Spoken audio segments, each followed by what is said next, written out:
প্রায় 2022 থেকে পুলিশের ইন্টারভিউ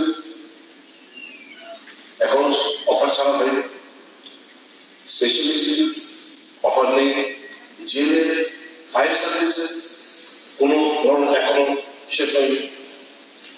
মাননীয় মুখ্যমন্ত্রী মহাশয়, আপনার মাননীয় স্পিকার, আপনার মাধ্যমে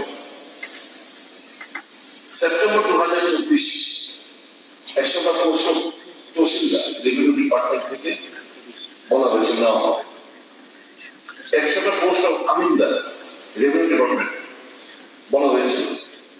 104টি post of auditor finance department, panchayat executive officer 883 জন, 144 post of forester forest department, post of 30টা পোস্ট অফ কোঅপারেটিভ ডিপার্টমেন্ট।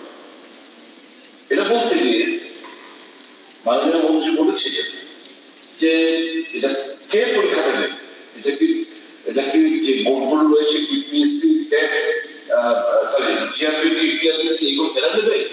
মুখ্যমন্ত্রী মাননীয় মন্ত্রী বলেছিলেন প্রেস কনফারেন্সে যে না, এটা এখন ঠিক হয়নি, তবে ডিপার্টমেন্ট করেছেন 6009টি 6009টি নতুন ভাবে পোস্ট ক্রিয়েট করেছে। তাহলে তো এই যে স্যালারি এন্ড ওয়েজেস যদি এটা হতো, আমার শূন্য পদগুলো যদি পূরণ হতো, স্যালারি এন্ড ওয়েজেস এর রিফ্লেকশন এটা হতো না। এটা বিশাল বড় শূন্যতা রয়ে গেছে আমাদের রাজ্যে। তো শেয়ার করে লাভ নেই এখন পর্যন্ত, আগামী হতে হবে, হয়তো হবে যদি আম্বানি আদানিরা এখানে ভালো প্রজেক্ট করেন, আইটি সেক্টরে জোর দেওয়া হয়, নিশ্চয়ই আমাদের ছেলেমেয়েরা অন্যান্য কর্মসংস্থান ব্যবস্থাপনা করবে। কিন্তু প্রেজেন্টলি মূলত ডিপেন্ডেন্ট হচ্ছে গভর্নমেন্ট সেক্টর, সরকারি চাকরির উপর তাদের একটা লক্ষ্যবস্তু। তো আমার মনে হয় এই জায়গায় আমরা বোধহয় একটু পিছিয়ে আছি। মাননীয় মুখ্যমন্ত্রী দয়া করে এই ব্যাপারটা একটু দেখবেন, যাতে করে as much as possible এই শূন্য পদগুলো দীর্ঘদিন ধরে পড়ে রয়েছে এবং না থাকে, এবং বাজেটের এই গ্ল্যান্স 10 বছরের সমস্ত কিছু দিয়ে দেওয়া হয় যে কতটা সার্ভিস রিটায়ারমেন্টে যাচ্ছে, এছাড়া ডিআরএস যাচ্ছে, মালা যাচ্ছে। আরেকটা ব্যাপারে আমি আজকে তো হাউস শেষ, মাননীয় অধ্যক্ষ মহোদয়, আমার এলাকায় যারা হাউসে মানে কোয়ার্টারে থাকে সরকারি, এটা যদি রিলেটেড না বলেছিলি আর কত সময় নাই,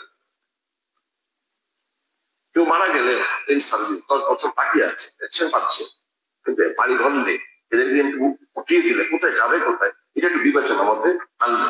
যাই হোক, আমি ফিরে আসি। এই যে প্রায় আপনি এখানে বললেন 17,556 জনকে আপনারা নিয়েছেন, most humbly differ with you.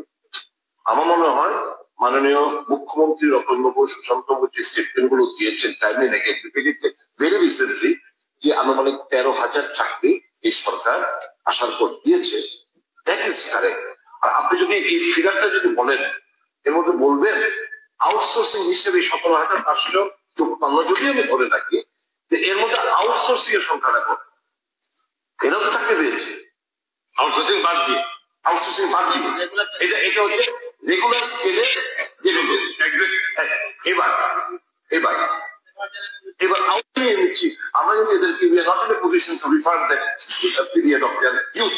আমার অনুরোধ থাকবে মাননীয় মুখ্যমন্ত্রী না কাউন্সিল অফ মিনিস্টার বাইরে যতগুলো অ্যাডভার্টাইজমেন্ট হয় তাদের সঙ্গে সামঞ্জস্যতা রেখে, কারণ এই যে এই কথা এটাও বলছি, ওই একটা উদাহরণ দেবো না, CIT is not allowed to take participate in Vidyajyoti. How funny central টেকের এরা বিদ্যাজ্যোতির মধ্যে মানে তারা নিয়োগ করা হয় না, ভেরি ফানি অফ ইট। আমার অনুরোধ থাকবে সবটা মিলে একটা কিছু করার জন্য। ধন্যবাদ। মাননীয় স্পিকার মহোদয়, মাননীয় সদস্য যেটা বলেছেন টাকার ডিফারেন্সের কথাটা বলেছেন, প্রথমত যারা রিটায়ারমেন্টে চলে যান এবং তাদের পোস্ট সিনিয়র পোস্টে গিয়ে পৌঁছায়, তাদের স্যালারি যেটা থাকে, আর পরবর্তী নতুন যখন রিক্রুটমেন্ট হয় ডিফারেন্স হয়, সেই ডিফারেন্সের অ্যামাউন্ট অটোমেটিক্যালি সংখ্যা যতই নেই না কেন, ওই ক্ষেত্রে এই জায়গাতে ডিফারেন্স তৈরি হয় টোটাল অ্যামাউন্টের ক্ষেত্রে, যেটা আপনি একটা চেয়েছেন। এবং এই যে টোটাল 31,056টা পোস্ট আমরা বিভিন্ন খাতে যেগুলো আমাদের, হ্যাঁ যারা আপনি যে সংখ্যাটা বলছেন এটা আপনার আমরা বলছি, যেমন এখানে 31,056 আমরা বলেছি যেটা রয়েছে, তার মধ্যে অলরেডি আমরা এও ঠিক 17,554 আমরা নিয়ে নিয়েছি। নতুন করে এর মধ্যে একটা কথা বলি যে 31,056 তার মধ্যে কিন্তু 6,779টা কিন্তু গ্রুপ রিপোর্ট, ঠিক আছে না? এটার